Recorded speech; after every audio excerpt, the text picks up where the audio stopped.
A Port to the Stars, Chapter 6, First Part. He was at a bit of a loss, on account of the girl. He wasn't entirely sure what he should do with her. Though the girl was as vibrant as a sunny day, she hadn't said anything about where she lived or why that huntsman with the countenance carbuncle was chasing her.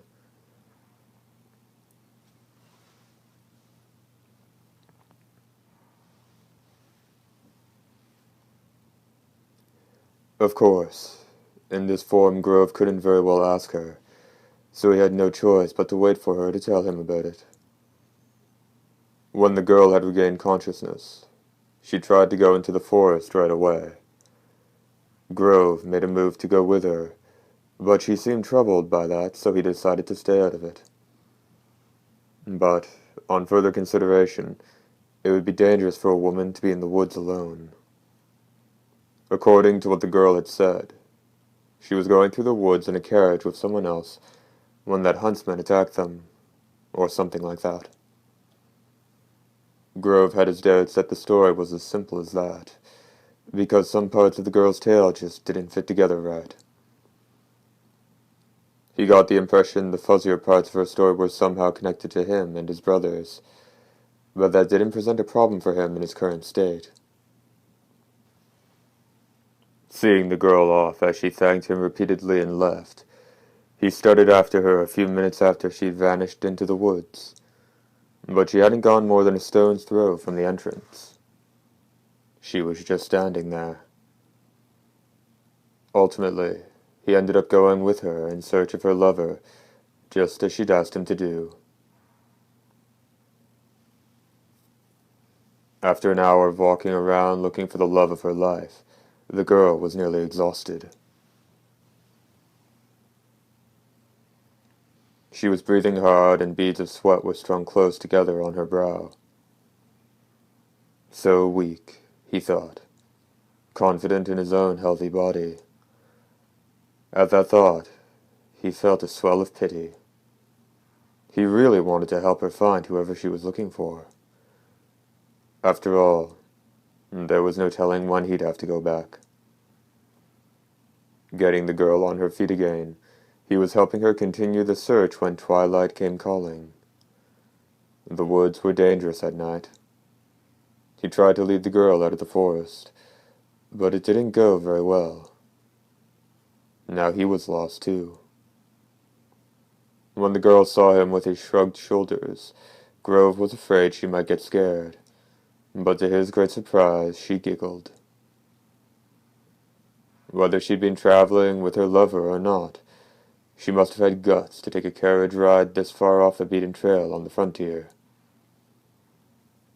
Though her brightness seemed to know no end, there was just a hint of melancholy in her smile that whipped up Grove's protective instincts. At this point, the girl said something rather odd, that as soon as it was night, her lover was sure to come looking for her. Dubious of her confidence-filled eyes, he couldn't believe that would be the case. They'd be better off asking his brothers, who should be getting closer by the minute, for help. Circling around behind the girl so as not to startle her, Grove sent a bolt of lightning into the air. The white-hot streaks stretched up into the deepening blue of the evening sky without a sound. Page break indicated by a small cross. Borgoff was in the driver's seat of the bus coming out of a cramped valley, and his narrow eyes sparkled at the sight of the energy bolt. Wow, if old Grove has gone to all the trouble of giving us a signal, well, he must have found something. Page break indicated by a small cross. Dashing through woods sealed in darkness, Caroline glanced up at the heavens and grinned broadly. "That's the same light I saw back in the village," she said. "Surely it's a signal that boy has found something." Page break indicated by a small cross. Deep in thought as he bent over the corpse of what had been Mashra, Merling snapped to attention at the heaven-splitting bolt of lightning rising from part of the woods not so far away. "I was wondering who might have slain Mashra," he muttered. "Such raw power. Well, I don't care who it is. If they'd laid a hand on that young lady, it won't be pretty. By my oath." Page break indicated by a small cross.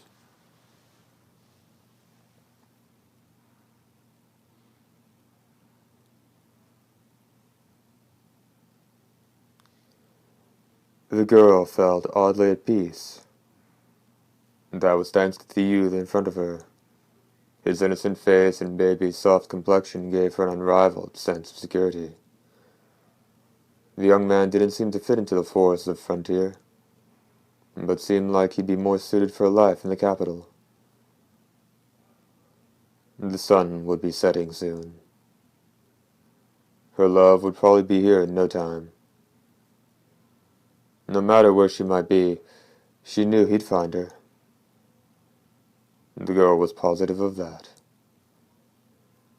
As she played her gentle gaze over the youth standing before her in the caress of the evening breeze, the girl thought how sad it was that he looked so healthy and yet couldn't speak a word. Suddenly, the girl blinked. The young man turned her way, seeming surprised. A grove of trees was visible through his bright face. The youth was fading away. His sad eyes gazed at the girl, and his lips formed a word. "Goodbye." The girl reached out to him. The youth was growing ever more transparent, like glass disappearing in water. "Goodbye," the girl said frantically. Regardless of who he really was, she wanted to thank him as he left. "Goodbye, goodbye. Thank you, and goodbye." And then the youth vanished. In a corner of the woods growing darker and duskier, the girl was left alone. The wind seemed to grow chillier. The eyes of countless blood-crazed beasts peered out at her from the depths of the forest. "I'm scared," the girl thought from the very depths of her soul. "So scared. Hurry and save me, my love."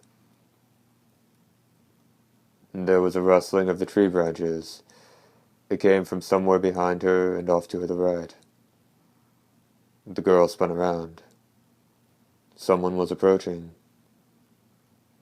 She couldn't tell if it was a man or a woman, or how they were dressed. Fear wound tight around her throat. It was coming closer. The sound of moss being trampled and twigs snapping. 15 or 20 feet ahead of her, the figure stopped moving. A probing voice asked, "Who's that over there? That you, Grove?" Even though the girl knew it was a woman's voice, her fears hadn't dissipated. She remembered that the man who'd attacked her earlier had two partners, and one of them was female.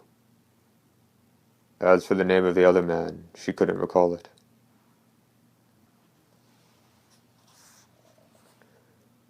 When the figure took a step forward and she could make out the face of a woman she'd never seen before, the girl finally gave a deep sigh and let the tension escape from her shoulders. "Let me guess. Are you the passenger from the carriage?" Well suited to the black hue of the scarf wound about the base of her neck, the woman was none other than Layla Marcus. "And who are you?" The girl's face, which had filled with joy when it turned out the new arrival wasn't Caroline, grew tight as soon as she saw how Layla was outfitted. A javelin and a sliver gun, and there could be no mistaking the trappings of a hunter. There was no way a hunter would just be hanging around a place like this alone, which could only mean she'd come here after her. First Mashura, now a hunter, with one terrifying encounter mounting on the next. The girl's shoulders fell despondently. I didn't get to see your face back there, but you're the girl that was in the black carriage, aren't you? Layla said nonchalantly. I'm Layla Marcus. I'm a vampire hunter here to get your boyfriend. The girl braced a hand against the ground. What's wrong? Layla asked incredulously. You get to go home now. Though she listened to the Marcus woman's words with suspicion, the girl wasn't focused enough to catch how Layla's voice seemed to be feeble. Go, please, she urged the hunter. Just hurry up and get out of here. I asked you what's the matter. I'm sure my love will be here soon, the girl said. The two of you will fight until one of you is dead. And I don't want to make either of you kill yourselves on my account. Layla looked at the blue darkness steadily filling the vicinity. She nodded. I suppose you're right. The night is the nobility's world. For an instant, the fierce expression of a warrior steeled for battle arose on her face, but it soon was replaced by one that was strangely filled with half-hearted hatred. And once again, this time in a surprised manner, she asked, You're still human, aren't you? The girl nodded. So, the noble didn't have his way with you and drag you off, then? Seriously, you didn't go of your own free will. That's what happened, isn't it? Yes, I did, the girl said with a nod. The pale beauty gazed at Layla. There was a powerful light to her eyes. So long as they had that, a person could endure just about anything. So that's what happened. A feeling of envy and sadness softened Layla's tone. You love him, don't you? In love with a noble. The girl didn't answer her. Her silence was her answer. But her eyes were sparkling. Layla leaned up against the trunk of the gigantic tree. At her core was this hot stickiness. It was spreading through her whole body like a fog borne on the wind. It was fatigue. 20 years' worth of fatigue had finally seeped into her body. Layla gazed at the girl. This girl had been carried off by a noble and had given up being human, yet still had infinite confidence and trust. She, on the other hand, was renowned as one of the greatest vampire hunters on Earth, but was now merely awaiting a horrid fate. Could it be that the pursued was happier than the pursuer? Doesn't it bother you? Layla asked the girl. Huh? Doesn't it bother you? Living on the run. He has no place to go back to. No tomorrow. Neither do I. The girl replied. Yeah, I suppose that would help the two of you get along. The girl smiled thinly. Never mind about me. Get out of here while you can. He'll be here soon. I don't care, said Layla. I'm plumb exhausted. I'll wait here for your beloved. So why don't we continue our little chat?